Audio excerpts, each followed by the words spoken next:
Welcome to the CANary Cast, the official podcast of the Mr. Canary Company. Before we get started today, please do me a favor. Comment, like, and subscribe to receive notifications when we drop new episodes. In this episode, episode number 10, we meet Richie. Richie is a young man who always comes to work with a smile and a laugh, and he's a valued member of our team here at Mr. Canary. Richie has also flourished under our transformation away from sheltered work into competitive direct employment. Richie, welcome to the show. All right, Richie, how would you describe yourself to someone who's never met you before? Nice. Yeah, I think that's fair. What else? What are some other words that describe you? One of the things that comes to my mind, Richie, is that you're a sports fan. So I don't know that the Indianapolis sports teams have a more loyal fan than you. And one of the things, honestly, I look forward to when you're scheduled to work because you catch me up on what I need to know about the teams that I say I follow, but you put me to shame. You are a much more ardent Colts and Pacers fan than I am. So, Richie, what's something people might be surprised to learn about you? They might want to learn how I do my job and stuff. Yeah, and we're gonna dive into that, and we're gonna definitely give you the open mic to fill people in on what that is and what you do for us. But tell me, what are some things you enjoy outside of work, Richie? Playing basketball outside and playing video games. Yeah, and as we record this now, we're in early March, and we've had more than a couple tastes of really good weather recently. Just had a big storm system come through that's knocking the temperatures down again for a little bit. But it's good to know that you'll have more opportunities for basketball in the not too distant future. What else? I like going to basketball games. Yeah. So you don't just enjoy playing, you enjoy actually, watching as a spectator. So what are some of the basketball games you like to watch? The Pacers. Yeah. Yeah, there's something always fun about a Pacers game. So, all right, Richie, tell us something that you are really, really good at. Playing basketball. What position do you like to play the most if you're playing with a team of people? I usually just play on my own by myself. Okay. Where are you most comfortable shooting on the court? At home. I mean, do you like being directly under the basket? Do you like the free throw line range? Do you like 3-pointers? Where do you like to take shots? 3-pointer? Yeah? Pretty good? Mm-hmm. Richie, correct me if I'm wrong, but I think back in the day we used to have a basketball hoop outside of Main Street Marketing. Isn't that right? Mm-hmm. And you and I have played together, right? Okay. Before we went live, we were talking about how long you'd been here, and you thought only a couple years, and I knew the basketball goal had been gone for a while. But I remember when Mr. Canary first set up here, we would get to play some games out in the drive, and I thought I remembered you being a really good shot from that. So that's cool. All right, let's talk about work, Richie. Before you started working at the sheltered workshop here at the Arc of Greater Boone County, had you ever worked a job before? Okay, so this was your very first job. For our listeners at home, I'm going to ask you to say your words out loud. Richie's doing a great job nodding and shaking his head. So I have not worked anywhere. Okay, so this was your very first job. What were your impressions of the Mr. Canary job the first couple times you did it?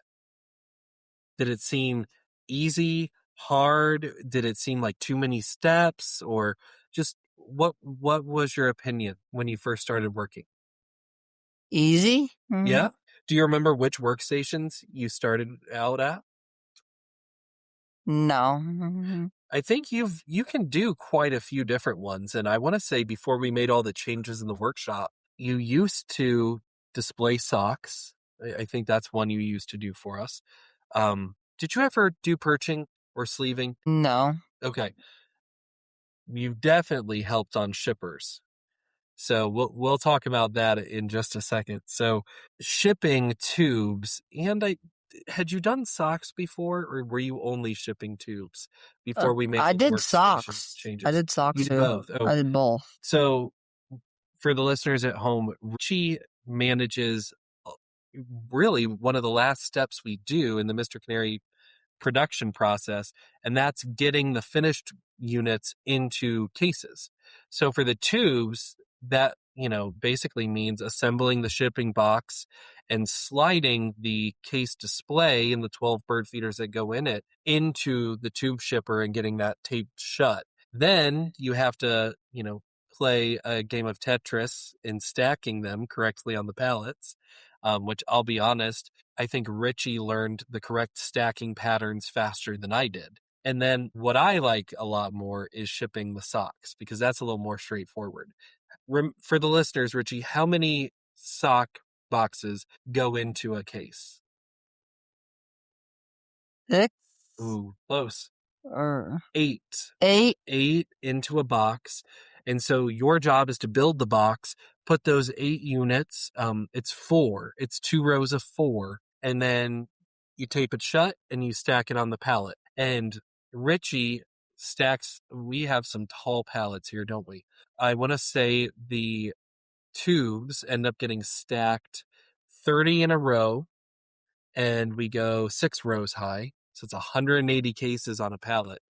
And then on the socks, do you remember how many on a layer? 6. I think it's 6 and 6. 12 boxes on a layer, and then we go 6 layers high. So you're right, it is 6 layers, but it's 12 boxes on each layer, and we stack those up 6 times. So we end up with 72 cases of sock feeders on a completed pallet. So Richie, what is it that you like about that workstation? It helps me learn how to count. Yeah. So thinking back, Richie, to the workshop before we made all the changes, that was about a year and a half ago now. So in October of 2024, we totally changed the way the workshop runs, right? We went from being a sheltered workshop where you had to keep track of how many pieces you got done because you got paid for each piece you got done, to now being a direct employee of Mr. CANary, getting paid a competitive hourly wage that's based on your productivity, right? So those big changes happened in October of 2024. But thinking back to before all those changes, how would you describe the workshop to somebody? What was it like to work in that workshop? So some of the things that I noticed, Richie, are we have a lot fewer people working a shift than what we used to. We used to have something like 35 or 40 people on a shift, and now we're maybe 8 to 10. So is that a big change that stands out to you? Yeah. Yeah. What else? What else is different? Then we don't work a full, like, all day. Yeah. Yeah. You come in, we have a 3-hour morning shift for most people and a 2-hour afternoon shift. And some people, work back to back shifts, morning and afternoon in a single day. A lot of people work just one or the other and maybe once a week or 2 or 3 times a week, just kind of depending on the workstation and the individual. Um, what about expectations? We didn't really have production expectations before the changes, did we? It was kind of No. like you set your own pace. The staff would tell you, oh, this pallet needs to be done by the end of the day or by tomorrow. So that was kind of an expectation, but the idea that you, Richie, were expected to get a certain number, done, that And I really, always did. yeah, but that's something that's changed, hasn't it? So, um, a year and a half later, Richie, now that all these changes are implemented, what workstation are you working the same workstations you did before the changes? Okay, you are. So, with that, Richie, can you tell folks what made you decide to try out for those same jobs? Because each person got to pick 3 different workstations to interview for. That was part of our process when we made these changes. I don't know if you remember the bingo cards, Richie. I do. Yeah. So each person got to pick 3 different jobs that they wanted to interview for. They could be jobs that they'd done 100 times before, or it could be something brand new to them. So you ended up choosing the jobs you were familiar with. What made you choose those? 'Cause I'm used to doing the shipping so much, Yeah. and when I tried doing the punching, I wasn't used to it. Yeah, wasn't maybe the best fit for you. So in that circumstance, you had the most confidence that you could meet the new goals doing what you had done so many times before because you knew you were awesome at it and you really Mhm. are. Yeah, I can say you are our fastest shipper on our team. So you really, that was a good fit for you and you carried it forward. So I guess, what are the biggest changes you experience in doing your job, Richie, since we've made all those changes? We talked a little bit. It's fewer people in the workshop at a time. What has that been like? Mm, helpful. How so? because Donna helps me a lot sometimes. Yeah, so you can get a lot more one-on-one attention from your manufacturing coaches. Yeah, so we have 2 manufacturing coaches who really their job is to help you and the rest of our associates and interns do their jobs to the best of your ability, right? And sometimes that means an extra set of eyes seeing, where somebody's struggling and giving them tips how they can fix that. And so having that extra, we'll call it a ratio. That means, one coach to about 4 manufacturing associates instead of one coach to maybe 10 or 12. So yeah, that's important. Um, what can you tell me? What has your reaction been to the productivity goals? Do you like them now? I know, or I'm guessing they were probably pretty intimidating before we made these changes. What are they like now? Do you struggle to hit your goal very much? Yeah. You think so? See, I think you're one of our most dependable people. You almost always hit your goal. And one of the things we have when somebody hits their 50% productivity threshold during a shift is we have something we call a productivity prize. It's typically just a $1 coupon for Soda Shack. What are some of the things you like to get from Soda Shack with those, Richie? A pop, Yeah, what kind? Coke, and Dr. Pepper. Yeah, that's a good reward at the end of a hard shift. So I feel like you almost always walk away with your productivity prize coupon. So, you should feel good about how often you're hitting your goal, Richie. And you hit your goals so much that you've earned a handful of pay raises too, haven't you? Mm-hmm. What was it like when you earned your first pay raise? What was that moment for you? Did it feel good? Yeah. Did you how'd you feel about yourself? Did you feel proud, excited? What are the emotions you felt when you got that first pay raise? Proud. Yeah. You should be proud because this is something I've shared on another episode, but before we made all these changes, we had only 9 individuals who had ever proven they could hit that 50% goal. And a year and a half later, we've got 37 people who can say they've hit that productivity goal before. So that's really cool. And that's a huge achievement. So Richie, before we turn the page on work, I want to give you some praise because you are one of, I think, 20 something different employees who doubled their productivity since we made these changes. Yeah. Round of applause. You did awesome. So, Richie, before we made these changes to now, you're doing twice as much. That's huge. It's the same job. We talked about that. You're still doing the shipping, but you've learned ways to get faster so that you can easily hit not just that minimum 50% productivity goal, but you've gotten a couple of pay raises, which means you've gone something like 10% beyond that threshold, which is really, really cool. So well done on that, Richie. That is just from your own hard work and, working closely with your coaches and being consistent. So good job. Richie, I want to ask, do you have any future goals for your work here at Mr. CANary? Would you like to see future pay raises or future pay raises? Yeah. Very good. I have no doubt that you set your mind to it. You'll get there. Mm-hmm. And one of the things we do to help employees with that is our manufacturing coaches can calculate targets. So a target can be kind of an incremental goal above that 50% to help an individual know exactly, from the beginning of a shift, okay, if I want to make progress towards my pay raise this shift, I need to hit this certain number of finished units by the end of the shift. And that kind of gives you something to aim for and helps you know you're on that path. So that's cool. And I say it to myself, I never give up. No, that's huge. Never ever give up. Because would you have believed if I had told you before we made all these changes, if I told you, Richie, a year and a half from now, you're going to double how much work you're able to do in an hour, would you have believed me? No. No, but you didn't give up and look where you're at because of it, right? So are you interested in ever working out in the community, Richie? Is that something you'd like to see in the future? Mm-hmm. Yeah.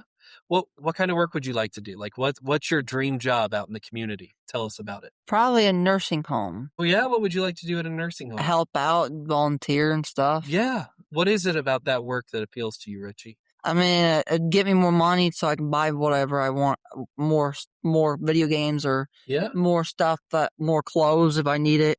Yeah, very good. Well, and I could see you being a great fit at a nursing home because you're a very caring guy who's a team player. And like, if you see somebody needing help, you don't even hesitate. You just immediately go and help them. So Mm-hmm. I could see you doing really good with that. So, Richie, you're not just an employee, you're not just a worker, you have a life beyond work.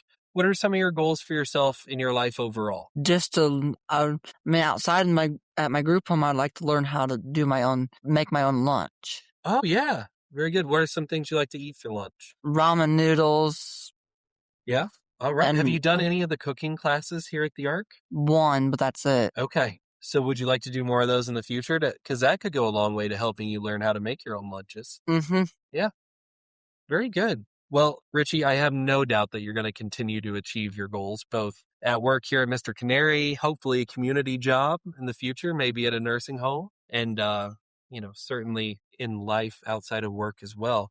But let me ask you this, Richie. If someone else with a disability was thinking about working here at Mr. CANary for the first time, what would you tell them? Just start small and work your way up. Yeah. You don't you start small first. Yeah. It's okay to not, I mean, it's okay to struggle. We're there Yeah. to help. It's okay to not be the best person on the team on day Yeah. one, right? Like, Yeah, we're here it's to something help. you grow into. Yes, we're a team, right? We're all working towards the same goal. We all Uh-huh. want to see this business be successful, which means seeing each other be successful. I It's mean, Well, and here's something I'll give you a little more praise, Richie. You are very good about celebrating other people's victories. So if a coworker of yours gets, an opportunity for a new job position or maybe is promoted from intern up to associate or earns a pay raise, you are one of the first people to congratulate them and cheer them on for that. So that's awesome. That makes Mr. CANary a great place to work, right? When you know that everybody's got your back, everybody's rooting for you, that makes work something you want to do, not something you have to do. So thank you for bringing that good attitude to work. And I'm thinking whole audience, Richie, like overall, a lot of people don't have experience working side by side with somebody with a disability. So what do you think is important for people to know about working with people with disabilities? I mean, I can always help learn how to help you, show you what I do, Hmm. like show them like how to put socks in the box and Yeah. whatnot. Would you say it's fair to say everybody deserves an opportunity to try? Mm-hmm. Don't just assume somebody can't do something. Give them the benefit of the doubt, work alongside of them, I find mean, I different. can always help them, but Yeah, well, and that's the thing. You do a great job of coming alongside of helping people when they need it. And, if people had never given you a chance to start working, you wouldn't be able to now be the huge help around our workshop that you are. And so it's really important that people get that first try at a job. So that's good. Um, what is one word you would use to describe Mr. CANary? that this is the best job ever. It's not one word, but I'm going to take it. Well, I love I don't hearing that know. answer. I hope everybody who's listening to this knows. I told Richie before we went live that he can say the good, you know, the good, the bad, and the ugly. That this is his microphone. I want him to give his honest opinions. Richie, I'm glad that that's the way you really feel. Richie, Mr. CANary continues to grow and to survive doing the mission that we do because our customers believe in us and our customers continue to buy our products. What is something you'd like to say to all the Mr. CANary customers out there who buy our products? you can buy the bird seeds at Walmart, Myers, I believe. Not at this point. They've been a partner in the past. Kroger, Kroger, Amazon is a very Amazon, popular one where people like to go. Amazon. We have our own website, mrcanary.com. We have our own website too. Yep. And then, Richie, what does it mean when somebody buys a Mr. CANary bird feeder? It means we get money.